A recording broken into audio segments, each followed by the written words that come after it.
On August 12th, in a thin moving strip of our planet, the middle of the day will briefly become night. The moon will cover the sun so exactly that a black disk appears in the sky, and the sun's ghostly outer atmosphere comes alive around it. This is the 2026 total solar eclipse, and the strange part is not that it happens. The strange part is that it can happen at all. A solar eclipse is not a global switch. It is a small, fast shadow racing over a very large world. People standing in the moon's inner shadow, called the umbra, get totality.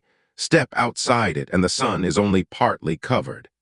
NASA says the moon's shadow on Earth's surface is only about 300 miles or 480 kilometers wide. The show is enormous.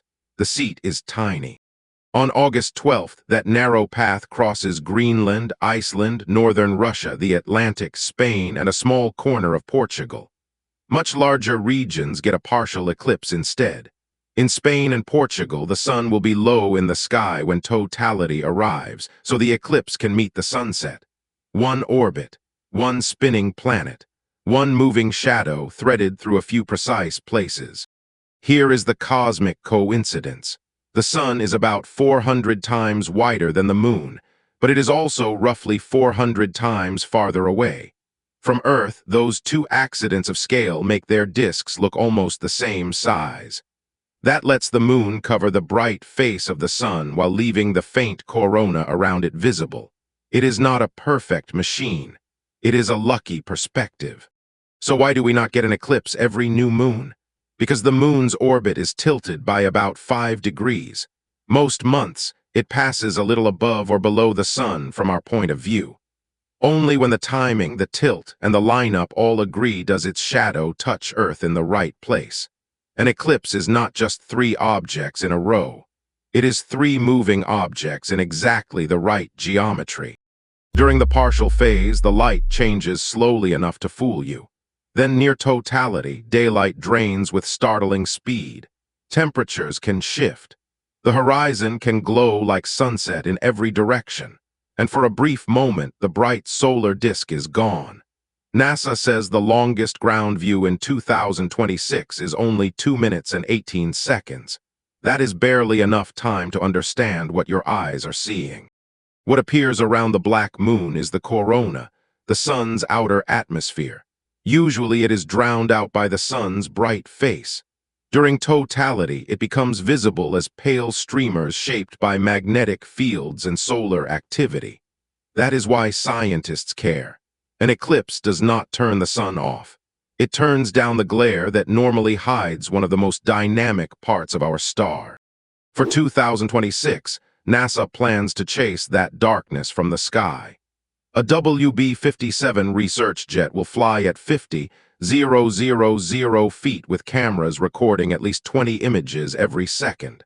Flying along the eclipse path can stretch the corona viewing time to nearly 3 minutes.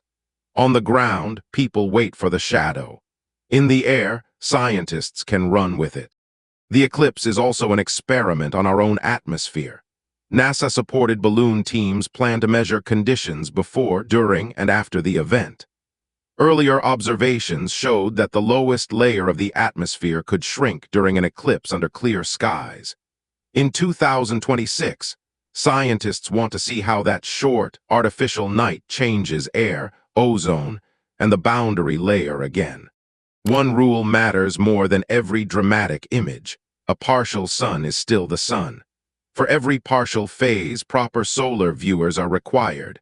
Ordinary sunglasses are not safe. Only during the brief totality, only if you are inside the path of totality, can you look directly without solar eye protection. The moon covers the sun completely for only moments. The safety rule lasts the whole event. There is one more reason this feels so unreal. The moon is slowly moving away from Earth. Not quickly enough to matter to us, but enough that, in the very distant future, it will appear too small to cover the sun completely. Total eclipses are not the universe's permanent design. They are a temporary gift of distance, size, and time. On August 12th, the shadow will cross the world in minutes. But the idea behind it is much bigger.